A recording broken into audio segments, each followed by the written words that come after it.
Hey, what's up you guys? It's Kyle, and in this video, I'm gonna talk to you a little bit about how to buy $1 million property for as little as $35,000 down. And not only that, live completely free.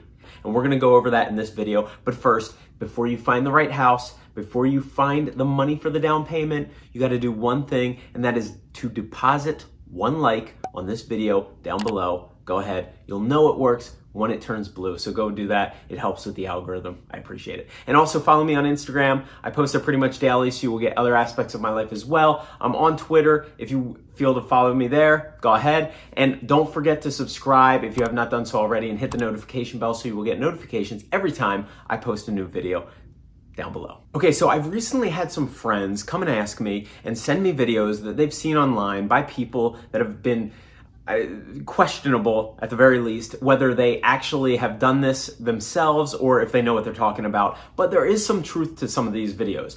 And basically, it's whether or not you're able to buy these expensive properties and to be able to live for free. So there is some truth, and I'm gonna break that down right now, how to go about that. So the topic that we're talking about is an FHA purchased property. So what an FHA purchased property is the Federal Housing Administration. It is a government-backed loan where you can buy a property up to 4 units. So a single family, 2 family, 3 family, up to 4 family property that is a government loan where you can put as little as 3.5% down payment in most cases. Okay, so the first step in this process is to have a down payment. So, for instance, the 3.5% down is a guidepost for the minimum requirements that it takes to put down on a property. So, for instance, if you have $1 million property, which is what we're talking about here,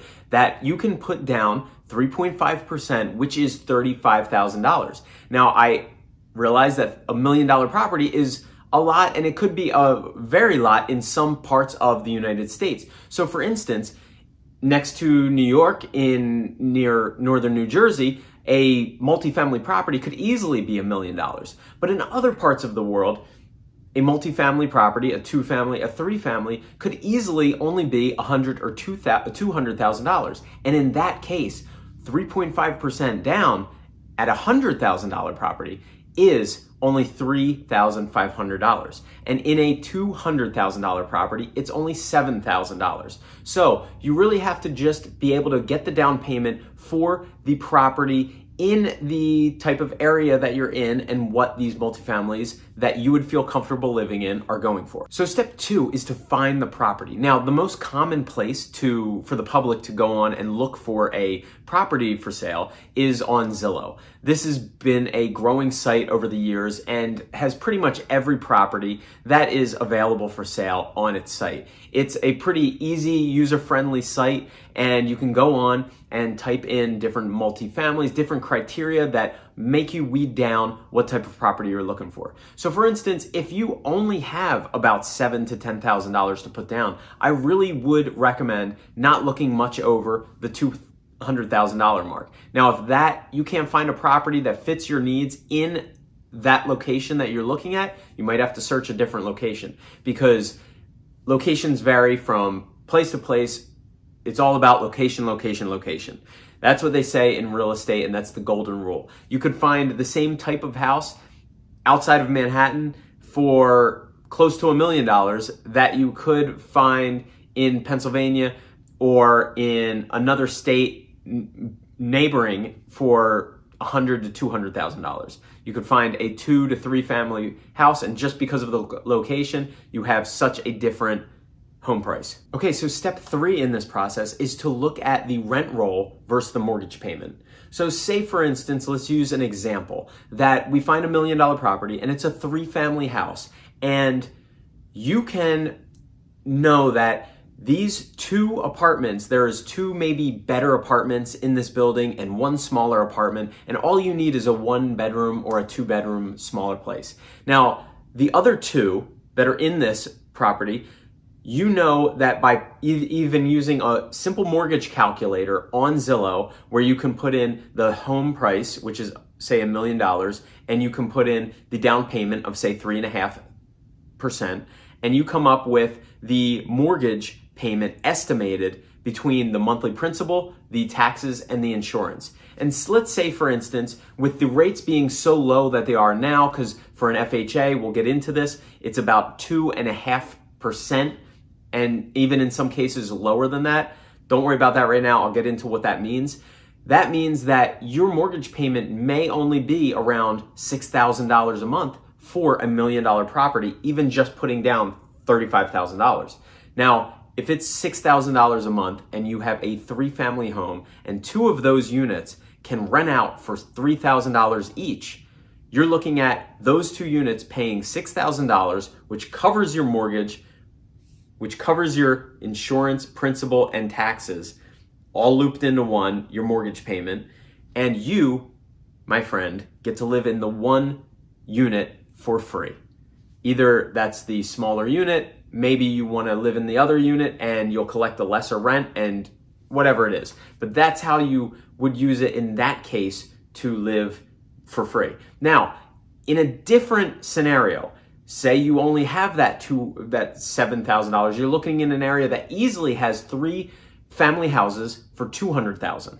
Now, you just have to do the difference of the rent roll versus the mortgage payment. If you're putting $7,000 down, you do the same thing. You go on Zillow, use the payment calculator, and find out what this property would be payment if I bought it for $200,000 and I put down 3.5%, what the estimated taxes are with the estimated rate of the mortgage, which they will probably input, and you can check it out. Usually Zillow uses the current rate, which is around 3%. So they will put that in for you already, and it will give you an estimated monthly payment. So if your estimated monthly payment in that case is, say, $1,600 a month, $1,600 a month, and you know that between apartment 1 and apartment 2, you can get $800 each a month.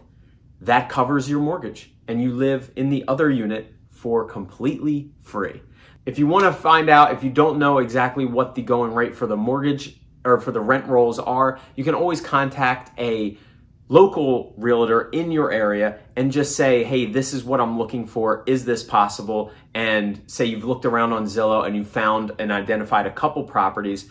What would be the current rents that are coming in for these specific apartments? And you can find them and they will help you out with this process as well. Okay, so number 4 is your credit score. So in this case, in 2020, the going rule right now is that you can qualify for a mortgage up to 96.5% of a loan, which means that you can put down 3.5% down payment.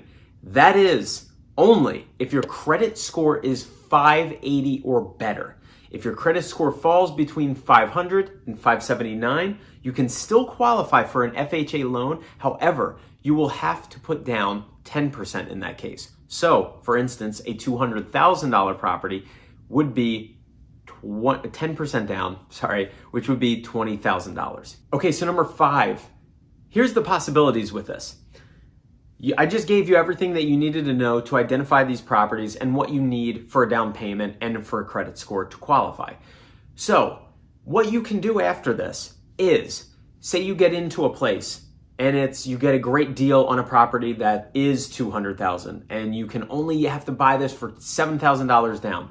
Or you find something that's a little more, maybe it's $500,000, maybe it's $500,000, and you do the same kind of steps and the same process. And in this case, you're putting down close to $20,000 at 3.5% down.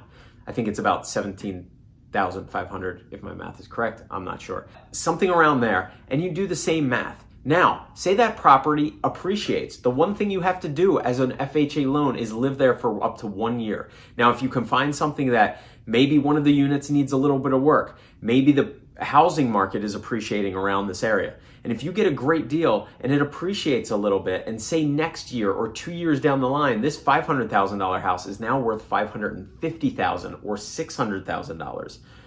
You can either do one of two things: sell that property and get the $100,000 out and go redo this whole process, or just refinance and grab the equity out Now the property's worth $600,000, not $500,000 anymore. It's worth $600,000, and you can pull the equity out for up to, in most cases, 20% of the equity of that property and keep it as an investment property and go do the same thing and apply the same thing to another property for an FHA. The thing with FHA is you have to at least live in one of the units. So that is how you do it, and you can keep building and building and building, and you can see how this can multiply very quickly. And that's all today, folks. I hope you enjoyed this video. If you want to send this to somebody or you need some further explanation, please feel free to leave a comment. I'd love to hear what you think about it. And guys, don't forget to like that video. Please deposit the like before you go. And don't forget to subscribe if you have not done so already. Hit the notification bell so you will get notifications every time I post a new video. You can either decide to watch it or not after that. And don't forget to follow me on Instagram. I post there pretty much daily, so you will get other aspects of my life as well. And if you're on Twitter, go check me out on there. Also, before you go, check out below. I have a lot of affiliate links, which are products that I use myself. Some are Acorns, which rounds up your digital change. It's kind of a forced savings account. The other is Robinhood. It's a trading platform, which I sometimes use as well. And Mint, which keeps all your finances in one place, which is really convenient to watch. Another thing, since I've been very big in crypto, you can go check below. You can buy your crypto on Coinbase, which is an exchange I use. Go check out my referral link below, as well as BlockFi, which is a place where you can actually store your crypto and earn up to 6% interest on Bitcoin, which is fantastic because you put your crypto to work for you. You can also take out loans against your crypto on this, and it's backed by some of the biggest names in the industry, such as Winklevoss Capital and Fidelity. So go check that out as well. Guys, thank you so much for tuning in, and have a great